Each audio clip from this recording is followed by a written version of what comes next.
and welcome to the show. We start this week's FailRace episode on GTA 5 with Danger Man playing one of the stop the runaway car missions. I can't remember what it's called. Either way, I mean, there are a lot of friendly fire is going on here as they try to stop the truck. However, a punt from a teammate manages to get the hunting cars on top of the truck. I don't think that's how it's supposed to work. It almost actually just roll the truck with just the weight of the car. That would have been quite a good way to take someone out. You went up next on GTA 5. Now, this is the cat and mouse style game mode. The Insurgent is trying to slow down the much smaller, much slower classic vehicles. This, though, is quite possibly the best aerial takeout I have ever seen. Not quite the intended. I mean, you basically kick-flipped a car in that one. I don't think what was quite expected to happen, but it certainly worked. K-Mac up next on GTA 5 is playing around with a taxi. Spots a cyclist and wants to try and put the cyclist into the water. Doesn't quite work. No, the cyclist has other ideas.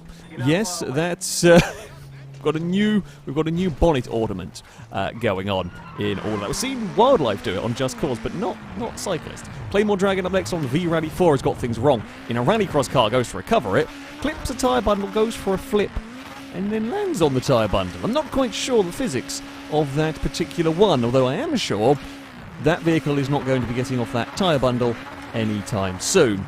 Yeah, no, they're not quite what you want. Speaking of Rallycross, now we move on to Dirt 4 next. This time we've got some Group B cars. This is quite a good little battle going on, actually, between the Lancia and the 205. Now, the Peugeot gets a little bit better run out of the previous corner. It will take the lead heading up towards these final couple of quarters. The AI car goes for the spectacular pass. That might be one of the best passes I think I've ever seen. That is an AI jumping over the player car to take the win as well. Up next, we're on to Need for Speed 4 High Stakes, a classic Need for Speed game. We're racing on board here when the AI car's up ahead, gets things wrong, clips the sort of inside cliff, launches the car rolling over the player's vehicle. Now, it isn't just one car either that does this. In fact, it's both of the cars ahead that get into trouble. They both run the same line. They clip the inside rock face. You see the F50 there going for the barrel roll, but the car that's behind it also does the same thing. I think it's a 575 or whatever one it is. Yeah, they both go for it. This angle, well, that actually show it a little bit better. But yeah, we've got synchronized rolling with one of the cars going directly over the player. That's pretty good for an old Need for Speed game. That's, not too bad at all. There's one, and there's two. Nicely done from the AI right there.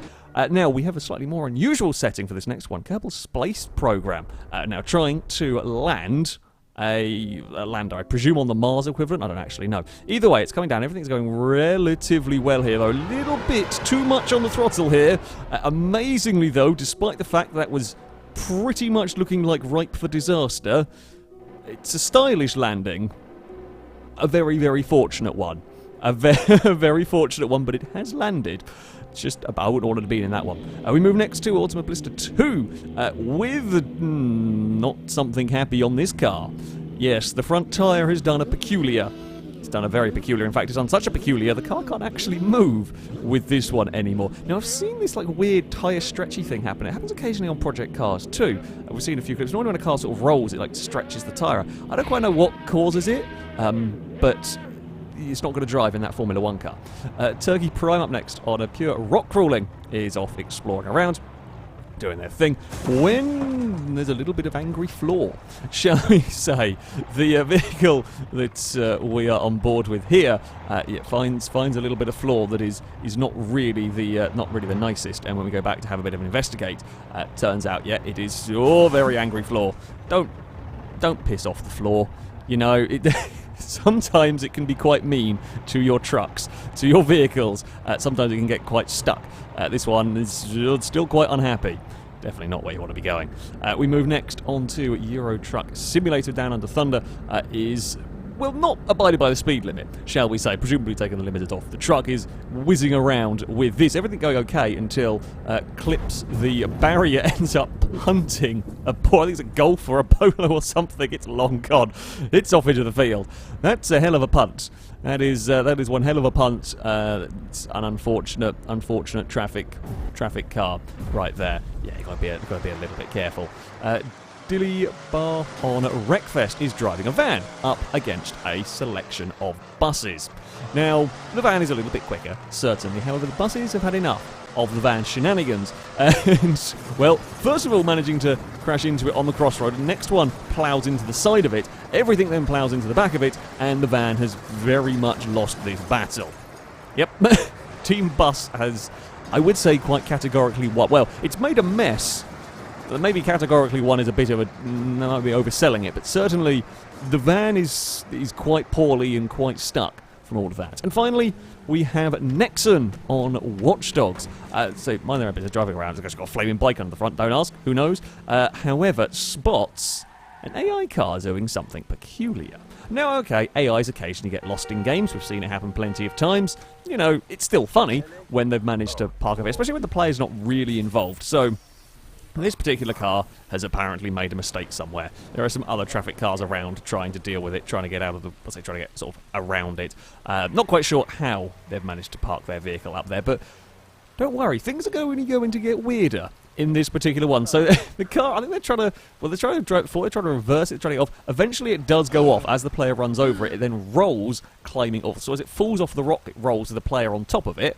Quite good timing. Now, the driver's got out of the way of the car. Now, bear in mind this. The driver's left the car. The player goes back, gives the car a shunt to put it back onto its wheels. And then things get even more peculiar. Because then we have Ghost Car. Yes, the driver's long gone and the player's not remote controlling that vehicle.